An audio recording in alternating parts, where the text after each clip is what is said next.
Waan idin salaamay lahaantiinba waxaan rajeynayaa inaad fiican tihiin meel walba oo joogtaan. Maanta waxaan doonayaa inaan hal iyo laba ka dhaho intii Ilaahay karansiiyo caqliga iyo qaybihiisa. In badan oo dadka ka mid yihiin waxay u haystaan aadamuhu inuu leeyahay laba caqli. Balse xaqiiqada waxay tahay aadamuhu wuxuu leeyahay hal caqli. Halka caqli ayaa wuxuu loo qaybiyaa laba qaybood. Qayb walba ama mid kastaana waxay qabataa tan kale wax shaqo ka gadisan tan kale ay waxa ay qabato. Laba qof oo walaalo ah oo guri ku wada nool oo isku magaca inaad aragtid aad bay naadir u tahay ama guriga ku wada noolaadaan ama ha kala maqnaadaan laakiin laba walaalo oo wada dhalatay oo hooyo iyo aabba mid yihiin dhaleen oo isku magaca inaad aragtid aad bay naadir u tahay mid walba wuxuu leeyahay magac ka duwan maxaa dhacay mid walba wuxuu leeyahay magac ka duwan kan kale si loo kala garto oo mid walba magaciisa loogu yeero marka mid magaciisa loogu yeeray ka kale uusan hee u dhihin sidaas leeg ayaa caqligana labadiisa qaybood mid walba magac gooniya loo bixiyay mid waxa la yiraahdaa caqli horta waa eray Carabi ah oo Soomaali ma ahan hadii aynu Soomaali ka dhigno waxay noqonaysaa maanka ama garaadka soo jeeda iyo maanka ama garaadka qarsoon hadaad rabto waxaad dhihi kartaa caqliga qarsoon iyo caqliga soo jeeda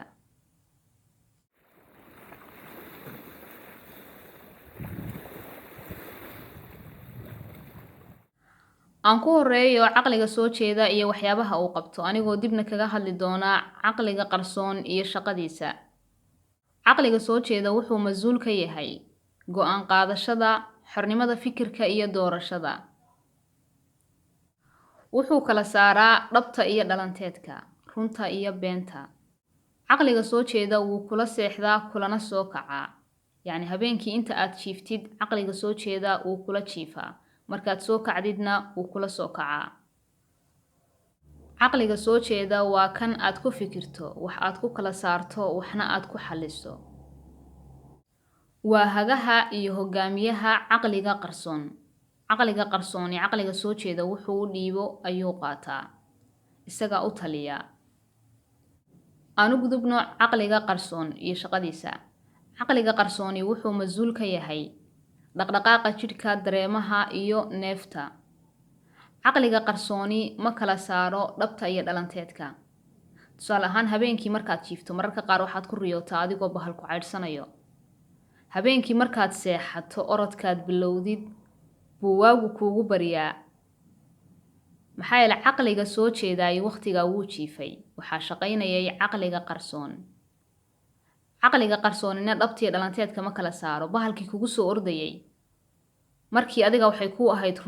run baad u ordaysay dhidid baa ka baxaya waa daalan tahay haddii aad soo jeedo oo tusaale ahaan banaanka aad ku aragtid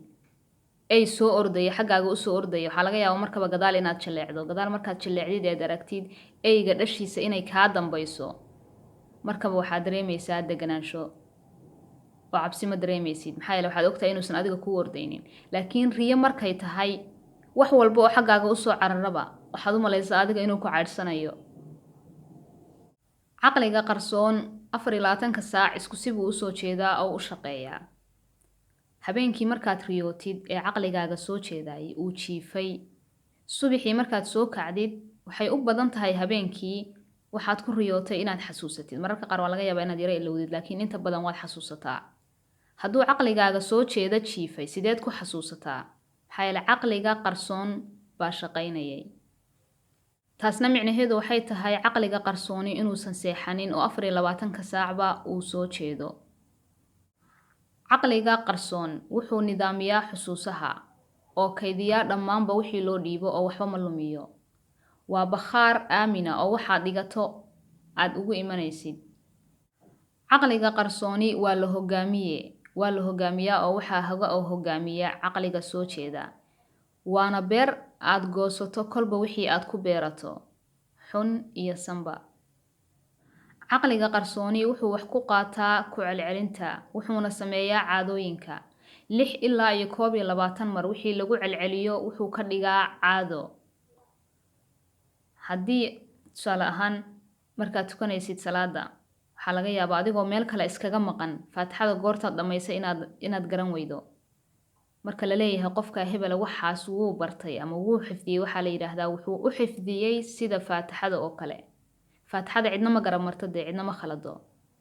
faatixada kaliya ma ahan. haddaad hadda guri soo degto waxaa laga yaabaa maalinka horeeto inaad lunto, maalinka labaad inaad luntid 3-4 mar markaad yara luntid oo kalba wada yar ka soo gashid. maalinka dambe wuxuu noqonaysaa caado, wuxuu degayaa caqliga qarsoon. maalinka dambe adigoo fikiraya oo meel kale ku maqan suuqaad aadaysaa, gooraad guriga timid ma garanaysid, maxaa yeelay caqligan qarsoon baa ku hagayay oo ku geeyay. sidoo kale caqliga qarsoon wuxuu dhaqaajiyaa qiirada iyo dareenka qofka. iyo tan ugu dambaysa oo ah caqliga qarsooni wuxuu u baahan yahay qorshe iyo hadafyo cadcad si uu kugu rumeeyo danta iyo ujeedada aad leedahay. maxaa yeelay isku dhexyaac waxba kuma qaato. haddaad 500 howlood aad doonaysid inaad qabatid, waad qaban kartaa haddii aad qorshaysid oo nidaamisid. maxaa yeelay caqligaaga qarsoon nidaam buu ku socdaa, kuma socdo isku dhexyaac. haddaad sanadkan qorshaysatid 10 hadaf inaad rumaysid,